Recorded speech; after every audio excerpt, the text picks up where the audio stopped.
Wonderful to be virtually with everyone. It's always the little bit different to just speaking to the computer without being able to see all your faces, which is would be a nice thing to be together. But excited that we can talk virtually.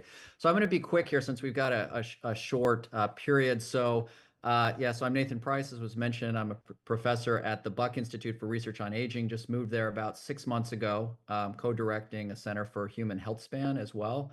And I'm also serve as the Chief Science Officer for Thorne, which is a scientific wellness company in the US that serves about 5 million people and about 50,000 physicians. So we're all here obviously talking about longevity and health span. Big focus obviously is on trying to extend health span as much as possible and at worst shorten that period of morbidity at the end of life. I was going up to give a talk recently and I was listening to an old book from one of the Stoics, 2,000 years old. It's called The Moral Epistles by Seneca. And it was sort of interesting because he got in, started talking about longevity. And he put this in a way that I really loved, actually, which is that for it makes a great deal of difference whether a man is lengthening his life or his death. And I thought that was just an exact perfect way to say, you know, what we're doing now. He then proceeded to start talking to his young acolyte and give him advice on longevity. And so I was sort of curious to hear what was the advice on longevity 2,000 years ago compared to what we would do now. What he told Lucretius was that the thing that really seemed to help a lot was periodic fasting. And so I'm happy to say that now 2,000 years later, we have emerged well beyond that, and we now do intermittent fasting. So we have made such progress. But obviously the point is, you know, what are the ways that we can really leverage like modern technologies to advance where we're at in a big way. So the way I come into this is an area that Lee Hood and I have called scientific wellness, which is basically just the idea of, can we take the same level of rigor to the study of wellness that we have taken previously to the study of disease? And I think this is a huge opportunity area, and it's one of the big areas that's opening up in front of us to try to expand health span. One of the big elements of this is that we need to generate as much data as possible, starting from a wellness state, and then be able to observe those transitions. And some of this that we would fall under this rubric of what we call scientific wellness, or you could call it precision health or whatever, is made possible because of modern technologies, like the ability to make thousands to tens of thousands of different measurements out of the blood, incorporating your whole genome sequence, and being able to adapt those things with AI for personalization and insights and so forth. So this is a frontier area. And I'll give an example here from the United States, since it's the healthcare system that I know the best and is probably the most in need of fixing in the world, at least by cost measures. There's no doubt about that. So we're beginning to see a focus shift. This was a really interesting forecast from Deloitte, which is one of the big kind of industrial consulting and forecasting firms. And they're predicting that about $2 trillion a year is going to shift towards the promotion of health. And they're forecasting that over the next 20 years. So we're going to see a big shift from this care after illness, like disease care system we have, to one that's much more focused on health. And so the economic opportunities that come out of that are obviously significant. And the scientific focus that will come out of that, I think, is equally exciting. I also wrote this piece for a Scientific American publication on evidence-based wellness emerges as an industry. And we've started to see, as no doubt many of you here are involved in, lots and lots of companies that are trying to fill the void and jump into this space of how can we promote health in positive ways and do it using the advanced technologies that are at our disposal. Because it's a short talk, I won't get into this in detail, but Alzheimer's is a really good example of this, where the whole problem of trying to recreate or regrow neurons and recreate synapses once they're gone, you've lost billions of these, incredibly hard problem. No one knows how to do that at all. But the problem of prevention is way easier. How to keep neurons alive, how to stop them from dying. I do think that this is primarily an issue driven by metabolic deficits, which we could get into, and I won't here because it's a short talk. But Alzheimer's and other things like this are just such an obvious example of where we think we can make way more progress from a prevention standpoint than we can from a treatment, especially as you get deep into the disease. And that's a central feature, I think, throughout, which is how much easier, simpler, more effective interventions are early on. So for Lee Hood and I partnered on this for a long time and continue to do so. But here we did a project. This started for us about 12 years ago in 2013, where we carried out something called the Pioneer 100, and then we grew a company called Aravale, which we got up to about 5,000 people.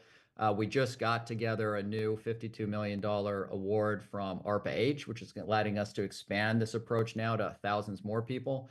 And we'll be looking especially at cohorts towards the prevention of diabetes and Alzheimer's. And so this is an expanding effort. But the data that I'll show today mostly comes from these initial 5,000. So here we were able to do whole genome sequencing on everybody, about 1,200 different analytes out of the lab, out of the blood, microbiome. These are all being done on either a 3 to 6 month cadence, depending on where we were at in the program. Self-tracking lifestyle devices. The idea here was if you can provide actionable possibilities to people and they stay with you, then over time you can create what we call personal dense or dynamic data clouds or deep phenotyping. So it's a lot of information pulled from people as they're going about their daily lives. And then the key to that now is how much can we extract from AI and so forth, and wrote this paper for the Wall Street Journal a couple of years ago on how we can sort of extract information from these. So I'll just give a few examples of this. Some of the things that we're able to learn by looking at this dense multi-omic data during health, I'll start by looking at microbiome and metabolism.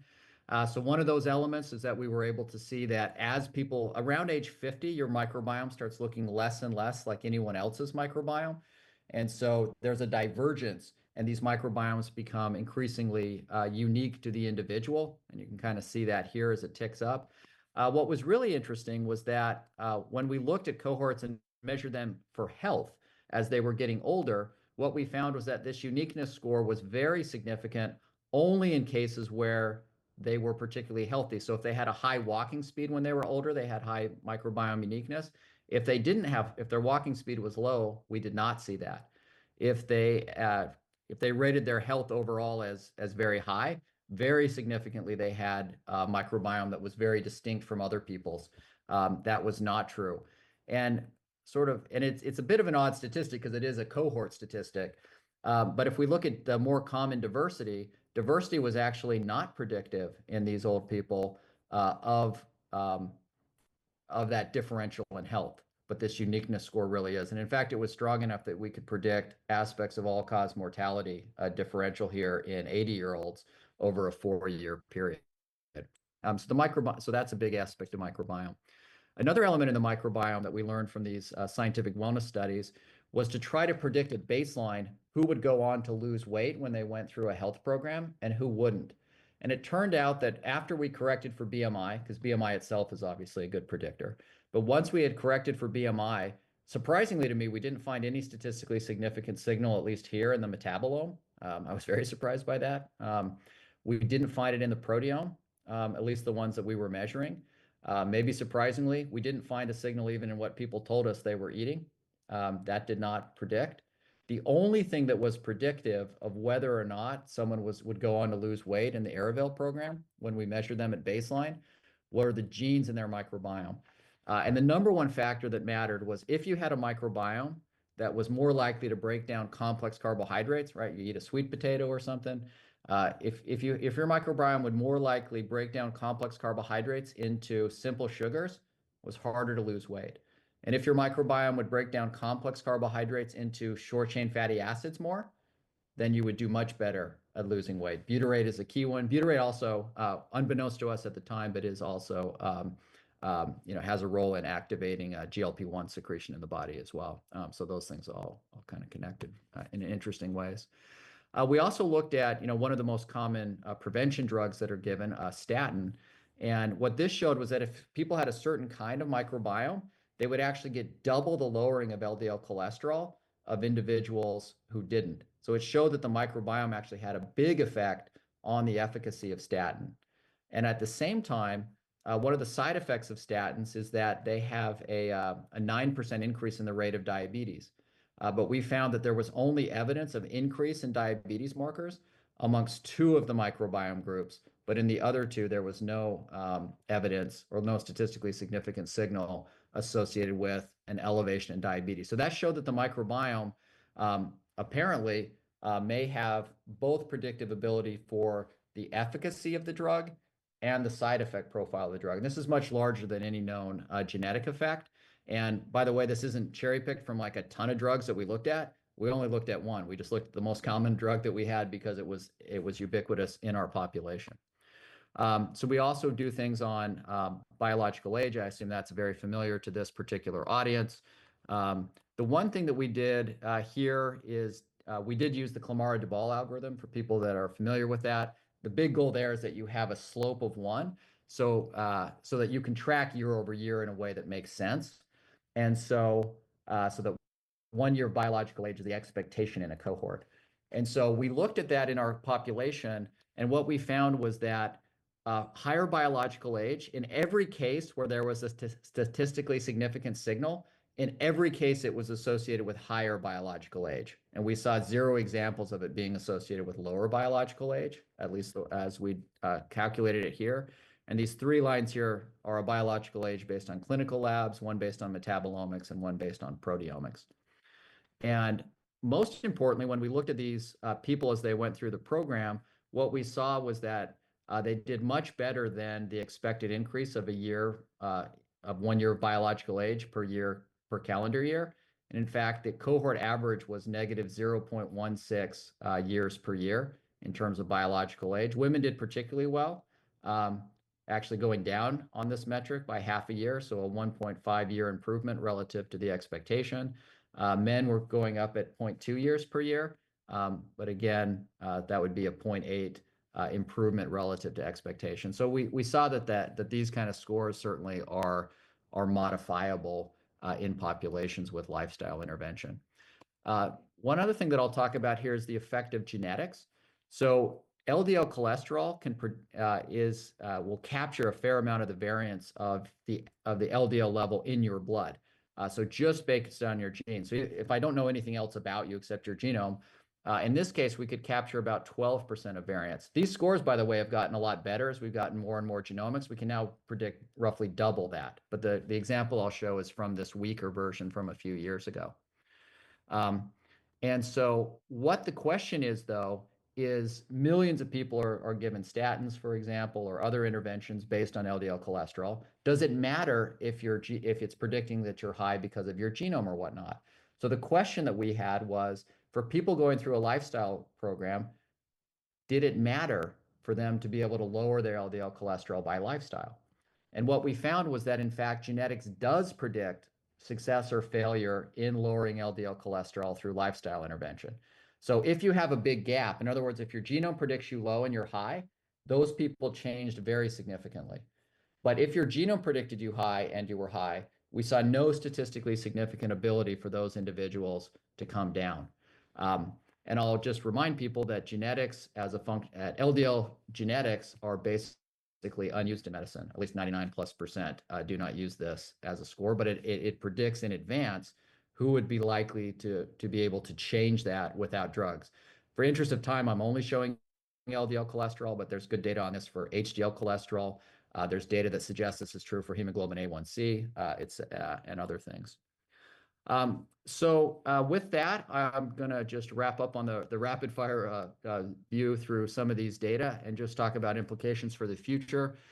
So the microbiome, I showed just a few of the results, but it has profound effects on aging, health, disease, and even drug responses that are ripe for us understanding in a lot more detail.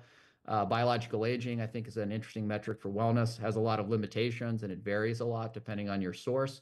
But I think it's a useful way to at least start thinking about how we have positive health metrics.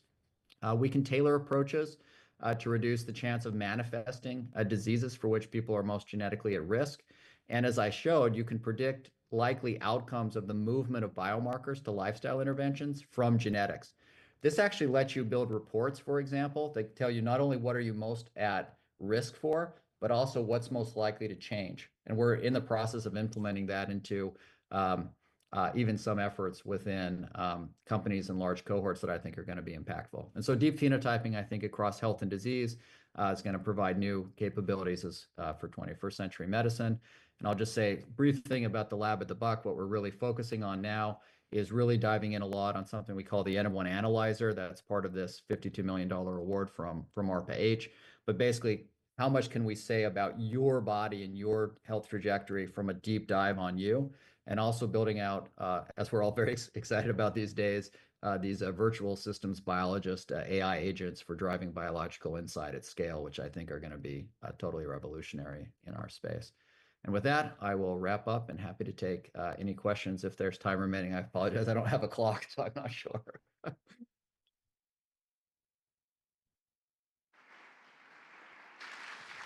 I hope you hear the applause in the background. So thank you very much, Nathan. I mean, probably you didn't hear it, but there was a big round of applause. The filters are very good. Yeah, I don't hear anything. Okay. I have two questions, if you have a bit more time, here from the audience. One is, what do you see as the biggest roadblocks for scaling personalized medicine into the mainstream healthcare systems? Yeah, I think that's a really good question. So I think a couple of things. So, and some of these I think have gotten a lot better recently. So one is always cost. So if you try to make like the scale of measurements that we're making on people in the discovery phase, it's quite a lot of money, and that's not going to scale out really well. So a big function of this is to find out what are the nuggets that you need to know the most about and like drive it down. We very often will build these like like inverted pyramid diagrams where you're thinking like, okay, there's metabolomics and proteomics and so forth that are expensive on top. Maybe imaging is even on top of that. But you want to bring as many of these down into digital measurements, even questions, things like that, that are basically free, and see how much information can you get down there. And so there's a lot of work that's being done into mapping that out. So price is a huge issue. The second big one is the expertise to understand the complexity. We cannot push complexity into the healthcare system because they're totally unequipped to deal with it. We have to make things very simple and actionable. And stuff that we get out in papers and in a lab are very unlikely to like move the needle in what's happening in healthcare. That means we've got to do it through, companies and products. And especially what we have now with these new AI systems, though, is the ability to deal with all that complexity in algorithms that can output to people very simple types of recommendations and explanations. So we have to plug that in both on direct to physician, as well as in many cases to give people information directly. And it just depends on sort of the nature of information, which is better. Super, thank you. There's a second question related to that. Do you think we will see AI-driven longevity protocols tailored to individuals in the next decade, and what are the obstacles here? I think without doubt, we'll see those in the next decade. We're actually pretty vigorously working on those on multiple fronts at the moment. So I'm hopeful that we're going to have those out way sooner than in a decade. I'm hopeful you're going to see things very soon. So I think those are very possible. We have, I actually don't see a lot of barriers to getting those out. There's certainly regulatory barriers depending on which part of the world you're in on the kind of things that you're allowed to say. And so you have to, kind of figure out what's the right channel so that you're allowed to do that. The ability to read and interpret data, though, is just radically better than it was a couple years ago. Some of the guys that built a lot of the technology of back when we did Araville with me, we talk about this all the time, and how incredible it is now. If we could have gone back in that moment and said, hey, we're going to have a box that understands every language in the world and can answer any question that you have, and so forth.